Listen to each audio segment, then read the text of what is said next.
A COVID test via delivery. How this company used their business model to help bring relief to the pandemic.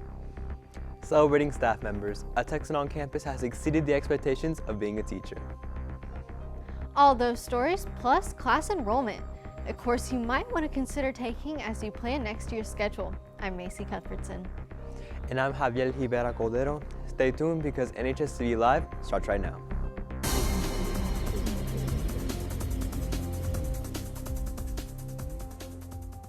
Americans have a new and fast way to access COVID tests, and it's DoorDash. The food service delivery app has partnered up with Vault Health and Everlywell to help deliver COVID-19 PCR test collection kits across the U.S. The kits will be available for same-day delivery through the DoorDash Marketplace app. They will be in 12 DashMart locations in the U.S., one of which only being about half an hour in Dallas, Consumers are now able to get on-demand access to essential healthcare products, with the addition of mail-in tests for COVID-19 at multiple DashMart locations. This could potentially allow thousands of patients to get tested and receive the results all within a record time of 48 hours. A familiar face seen around campus is doing more for our school than you may think. I went out to learn more about CIS and the man who leads it. As you walk down the 2100 hall, you may see a brightly colored bulletin board, but many people don't know the friendly face that sits inside the classroom. Mr. Sproul is a Communities in Schools coordinator here at Northwest. This is my third academic school year at Northwest, and it's been an awesome ride. I started in 2018, 2019. Communities in Schools, or CIS, isn't just here at our school though. The program helps students around America and provides resources that some might not have without the program. My job is to provide tailored care for students in areas of academics and emotional support. Like a teacher, I'm placed on the campus every single day to be here for students. But unlike a teacher, I'm not tasked to present content. Instead, I'm tasked to build relationships with students and entrust to them that there's someone that is here to care for them here at the school. And that's my entire job. My door is always open to students who are in need of any sort of help. But there's an actual process to joining the program that I work for called CIS, or Communities in Schools. This March, Mr. Sproul was awarded Texan of the Month for everything he does here at Northwest. And he says even though he's technically not a teacher, he's thankful for the award. It feels really wonderful. Working for an outside agency that offices in schools and being selected as Texan of the Month is really something special. I'm not employed by the district, so to be nominated and voted on by my peers and fellow members of the Texan family and to be celebrated as Texan of the Month is really special. Really, really special. If you need someone to talk to or even want to congratulate Mr. Sproul on his win, the door to room 2107 is always open. Reporting for NHSTV, Macy Cuthbertson. Thank you for the hard work you dedicate to our students. If you're looking for some advanced classes for next year to boost your GPA, but will also give you hands-on experience while learning, AP Environmental Science might be for you. AP Environmental is a year-long class. We get the chance to study biology and chemistry and a little bit of physics. In the fall semester, we start out with ecology and we go into population ecology and we study some population, human population. And in the spring, we start talking about agriculture and mining and urbanization and water and air pollution throughout the spring semester. It's also a lot of hands-on learning, so if you learn better that way, it's a good course to take because you get hands-on experience and you're not only listening to what the course and content is, you're also learning how to apply it to your everyday life and how it applies in the world around you.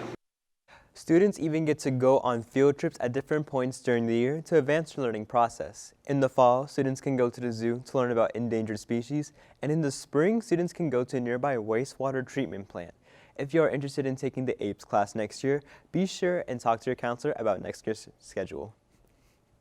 As you may have heard, instead of having an event for project graduation, Northwest High School is giving out 4 $500 scholarships to our graduating seniors for the class of 2021. Similar to the event that would have taken place, the scholarship is open to all graduating students, and the requirements for a chance to win scholarships are as followed. You must attend Northwest, submit a report card to prove that you are enrolled, submit a short essay, no more than 500 words, and all of this is done and submitted no later than May 8th. Good luck, y'all. Now, we have been experiencing March Madness Library Edition throughout the month, and we are finally getting closer to the finish line with our Elite 8. You can vote for the Final Four through the link below, as well as to see your options and vote. Voting will end on Sunday of each week. Moving over to the world of sports, Blake is in studio to catch you up on everything that happened over the break. Blake. Well, Macy, our teams did great over spring break. Starting off with softball, they definitely did not go soft on Lake Dallas yesterday night. As two pitchers combined to throw a shutout, they won that game with a score of 13-0. This makes them undefeated in districts with a record of 5-0. On the field, boys soccer played last night on Monday against Den Ryan. They won their last game 1-0 after penalty kicks. Girls soccer also compete.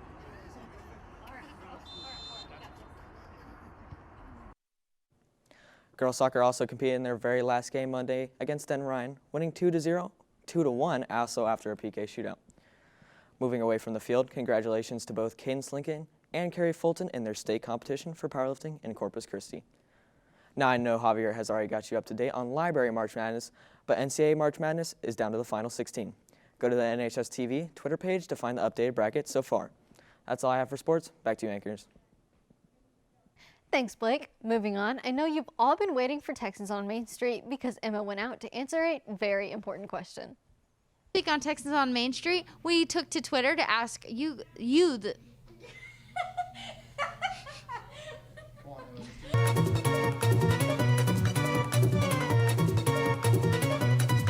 This week on Texans on Main Street, we took to Twitter to ask you guys what teacher has the best shoe game. Now it came down to Coach Russell and Mr. James.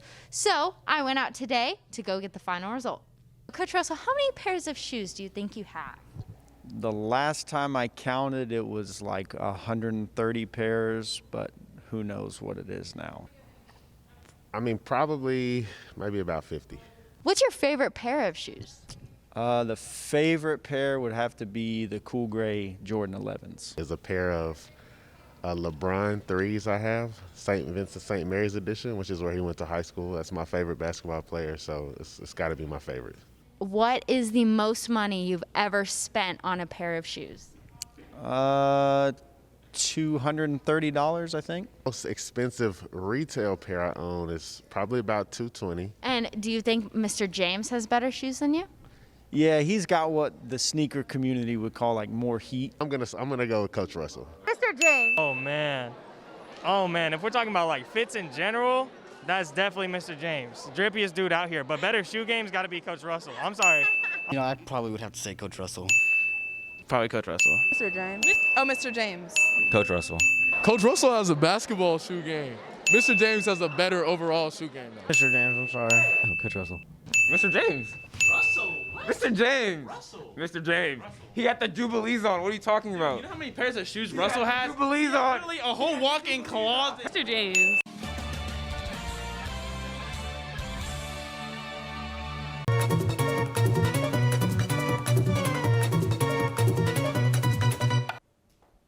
Before we go, we want to congratulate Texan Theater on advancing to by district. And if you need to pick me up, yesterday was National Puppy Day, and we tweeted out for y'all to share your puppies. So feel free to head over to @NHSTV on Twitter for some heartwarming furry friends. Thanks for watching. This has been NHSTV Live.